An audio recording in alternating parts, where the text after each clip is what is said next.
that, I'm wondering, first of all, how you became associated with Mike Chapman at the beginning. I think I probably remember listening to a lot of the Sweet records and things, and then when it came time to do the first record, I wanted to use him, but he wasn't available, so I had to wait until he was. But it was worth it. Well, indeed, and you had a couple of hit singles off of that one, of course. One of them, Heartbreaker. Yeah. And that came first, and then We Live for Love. Now, the album gradually climbed up the charts. It wasn't an overnight success. Now, in the United States, how do you promote a gradually building album? What rounds do you have to travel? I don't know. What we did for that record is we just went out on tour and we stayed there for 9 months. And then somewhere in the 7th or 8th month, we heard that the record was like number 12, and we didn't know anything about it before that. So we're just out there just cranking out the club tours and things like that. So I guess that's basically how you do it. Just go around and, you know, hope they play it on the radio, and that's what happened. Well, with your third chart single, you had your first top 10, which was Hit Me With Your Best Shot. Do you recall the making of that record? Yeah, that record was, that was on Crimes of Passion, and that was probably, I mean, it was a delirious record. It was coming off the first tour and the first record when everything had hit, and even though it had taken a long time for the record to do well, it seemed like it went like that, and we were just not prepared. And we went back in the studio right after the first tour. I think we had a month off, so it was real chaos. And not only did we have to make a record, but now we had one under our belt, and now we had to do something better than what we did. And we were still so, you know, so young at it. I think everyone was really nuts when we made it. So it was kind of crazy. I don't really remember very much about it, but I know it was nuts.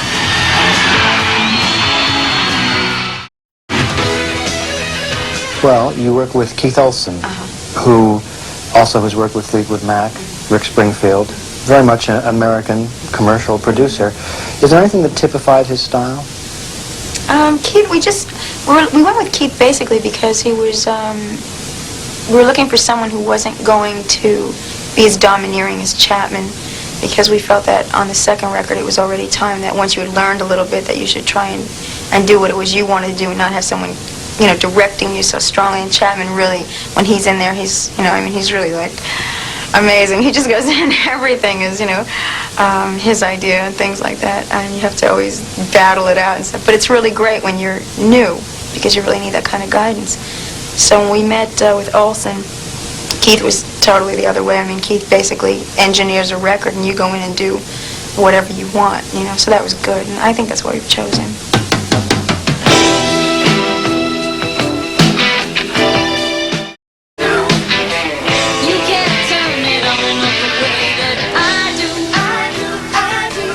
By that time, after 2 albums, did you find that you preferred singing songs you yourself that had a hand in writing, or cover versions? It depended. I mean, there's a certain thing that happens when you sing your own material. I mean, it's yours, and it's like your child, you know, and you write it, and I mean, you created it, and then you get to sing it and interpret it. But there's also something about singing someone else's material, because you've got to kind of find out what it was that they were trying to say and that kind of thing, and then bring what you want to get out of the song. So I think both things have good things about them. I prefer to sing our own songs, but...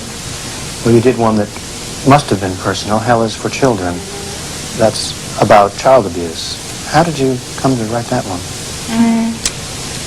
I think it was, it's always hard to remember. I think it was, I had read an article when I was doing Heat of the Night about child abuse, and it was in the Los Angeles Times, and it was really graphic and really horrible, and I didn't know that it was such a big thing, you know, happening across the country and stuff. And I just got kind of involved, started doing some reading on it and things, and then I just started to write just like a poem about it, and then I really didn't think it would ever become a song. I thought it was kind of touchy subject matter for a song. But it just did. I showed it to Neil, and Roger and I had written a little bit of it, and Neil thought he liked it, and we just went in and cut it. And, I mean, the whole time we were cutting it, we were really kind of skittish, because we really didn't know how people were going to accept it, and if they would get the wrong impression that it was a, you know, Hell Is for Children is such a kind of a strong title, so I didn't know what was going to happen with religious groups and all that kind of stuff. But I mean, it was, you know, it was accepted for what it was, so. Though it wasn't a single, it did get a lot of attention, didn't Yeah, it? it's probably one of our biggest songs during our concerts and stuff. That's the one they really like the best. Did you approach your first British dates with trepidation? I don't know, you know, it's so strange when you've never been, I mean, I've never traveled or anything until I started doing this, and when you first leave your country, it's so, I mean, you're just so overwhelmed by everything, you just don't know what to expect, and you're kind of afraid because you don't know how people are going to react. You've never met people from other countries and things, but it was great, and people are people everywhere, and it was really, I mean, everyone is slightly different, but audiences are the same, and, you know, in some respects, so. No, it was fun, we had a great time. Yet, you've never really been a big record seller in Britain. No, it just doesn't seem to, I guess there's a certain kind, I think each place has a certain kind of music that they really like, and I just don't think that we are, we don't write the kinds of songs and things about the subject matter or whatever it is that, you know, that they like, so I don't know, but we just keep plugging away.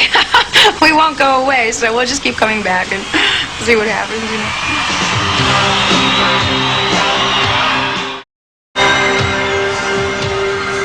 In 1981, you had a couple of top 20 records, such as Fire and Ice, but nothing that was bigger than Hit Me With Your Best Shot. Was there ever a worry that you were just marking time? No, I mean, because we really didn't come into the record industry as a singles group. I mean, it was the kind of thing, we were always an album-oriented band, and no, I guess we just, I mean, you only make records to please yourself.